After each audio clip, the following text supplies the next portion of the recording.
He had the voice of a young Michael Jackson, the charisma to match him also. The media adored him. He was discovered by Quincy Jones, the very man who helped create the King of Pop, and even he believed he was the future. At just 12 years old, Tevin Campbell wasn't just talented, he was unstoppable. But something happened. One day, he was on every radio station. The next, he was gone. No goodbye, no farewell tour, just silence. Was it a scandal, a personal breakdown, or something far darker, orchestrated by the very industry that once crowned him the heir to Michael Jackson? Today, we're diving deep into the rise and sudden disappearance of Tevin Campbell and uncovering how the music industry erased the next Michael Jackson. Before he was old enough to drive, Tevin Campbell had already been discovered by one of the most powerful producers in music history. Born in Texas, Tevin was just a church kid with a dream, but that dream turned real fast when his voice started turning heads. Not just any voice. We're talking about a pure, effortless tone with the kind of emotional control that only legends have. Quincy Jones heard one demo and immediately flew Tevin out to Los Angeles. He didn't hesitate. He put him on Tomorrow, A Better Me, and the song shot straight to #1 on the R&B charts. Just like that, a star was born. But this wasn't just about one hit.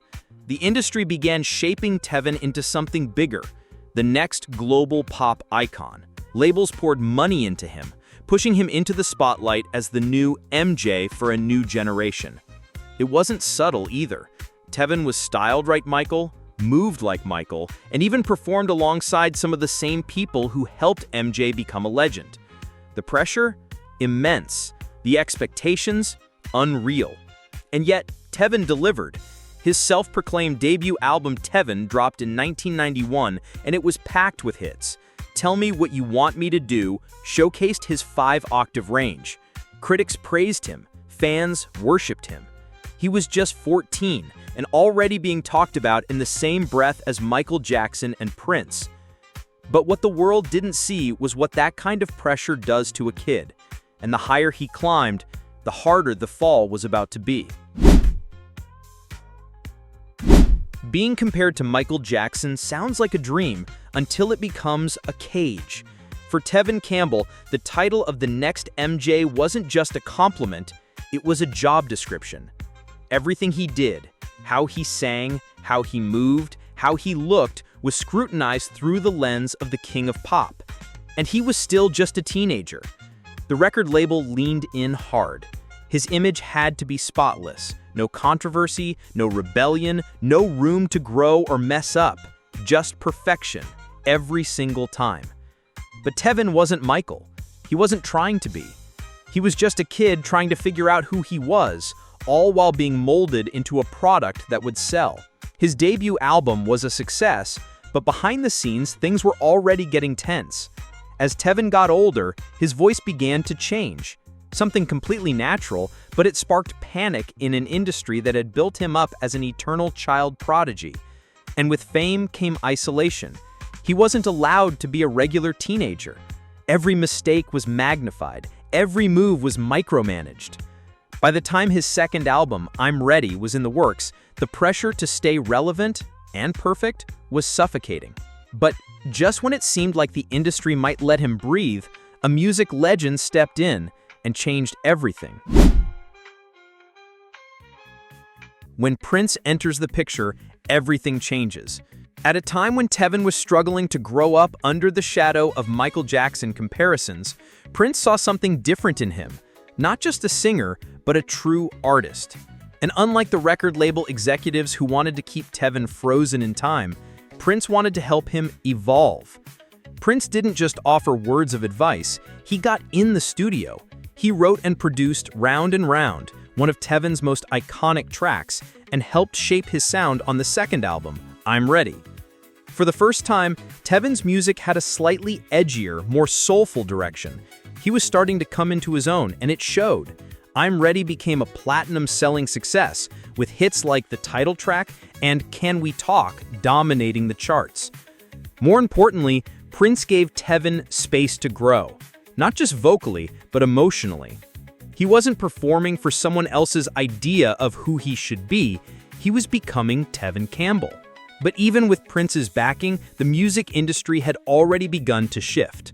The teen pop craze was fading, and a new wave of gritty, streetwise R&B was taking over. Artists like R. Kelly and Mary J. Blige were reshaping the sound, and Tevin, with his clean-cut image and powerful ballads, suddenly didn't seem to fit. He had the voice, he had the hits, he even had Prince in his corner, but none of that would be enough to stop what was coming. In just a few short years, Tevin Campbell went from Billboard dominance to total industry silence. And it didn't happen slowly. It was like someone flipped a switch. After the success of I'm Ready, expectations were sky high for his third album. But something had changed. His boyish image no longer matched his grown-up voice.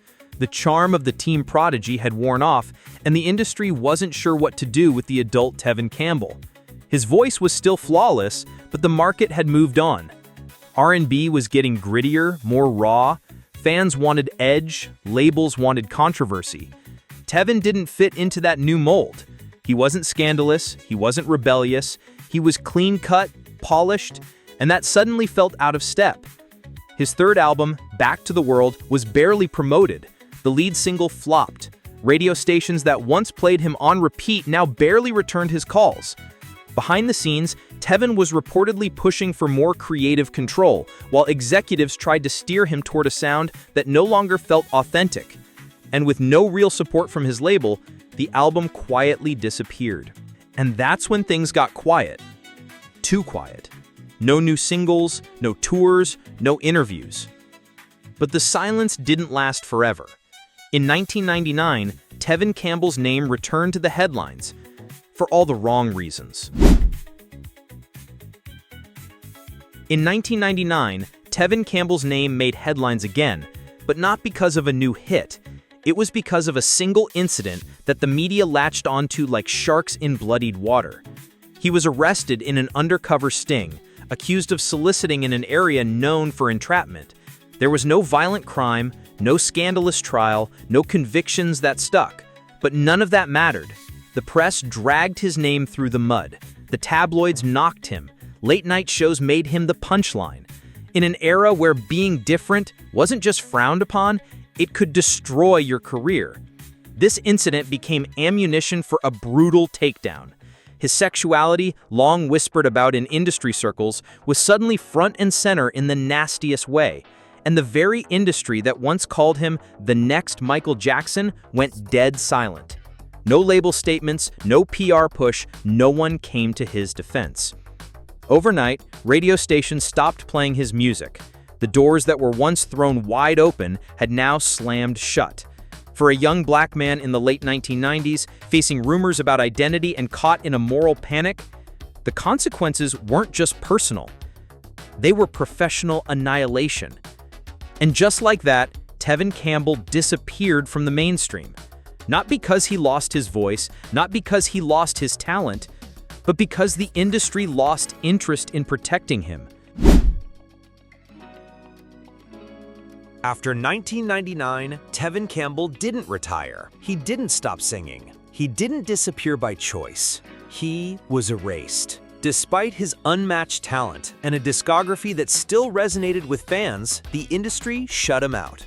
He released new music, tried to stage a comeback, but without label support or media coverage, his work barely registered. It was as if the world had moved on, or been told to forget him. And beneath the surface, there was something more sinister at play. For decades, the music industry has had an unspoken rule. If you don't fit the image, if you don't play the part, you don't get the spotlight. Tevin was a young black artist, rumored to be gay in a time when even whispering that could end careers. He didn't pretend. He didn't fake scandals or chase controversy. He just wanted to sing. But that wasn't enough. Executives who once pushed him as the next Michael Jackson suddenly saw him as too risky, too complicated, not marketable. So they did what the industry does best when someone doesn't fit the narrative: they buried him. Quietly, strategically, permanently. And what makes it worse? They never said it out loud. There was no official blacklisting, no dramatic fall from grace, just a steady, calculated erasure of one of the most gifted voices of his generation. But the story wasn't over. Not yet. For years, Tevin Campbell stayed quiet. No interviews, no headlines, no attempts to defend himself publicly. But behind the scenes, he never stopped creating, never stopped performing. He toured quietly, worked on stage productions, and built a small but loyal fan base that never forgot who he was. Then, in 2022, more than 2 decades after his name was smeared, Tevin finally spoke his truth. In a podcast interview, he casually confirmed what had been speculated for years. He was a proud gay man. And just like that, the narrative began to shift. Not because he owed anyone an explanation, but because the honesty was powerful, liberating, and long overdue. Fans from a new generation, many discovering him for the first time through social media, began asking, why wasn't this man ever a superstar? Why did the industry let him go? Clips of his old performances went viral. People were stunned by his vocal control, his range, his presence, everything that had been buried for years. Suddenly, Tevin Campbell was trending not for controversy, but for his raw, undeniable talent. And this time, it wasn't the industry putting him back in the spotlight, it was the people. The same people who grew up on his music, the same people who knew he deserved better. He wasn't chasing validation, he was simply reclaiming the legacy that had always been his. Tevin Campbell wasn't just a talented singer, he was a once-in-a-generation voice, molded by Quincy Jones, mentored by Prince, and primed to take the world by storm. For a moment, he was the future, the next Michael Jackson. But behind the spotlight, the industry that built him never gave him the space to truly grow.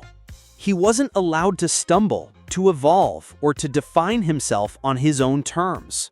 And when he didn't fit the mold, when he became inconvenient, they didn't just ignore him, they erased him. But talent like his doesn't just disappear. And now, decades later, the world is finally catching up to what some of us always knew. Tevin Campbell was never the problem. The problem was an industry that couldn't handle his truth, his timing, or his authenticity. So now we ask you, what do you think? Was Tevin Campbell failed by the very machine that created him? Was his silence his own choice, or a consequence of the industry's calculated erasure?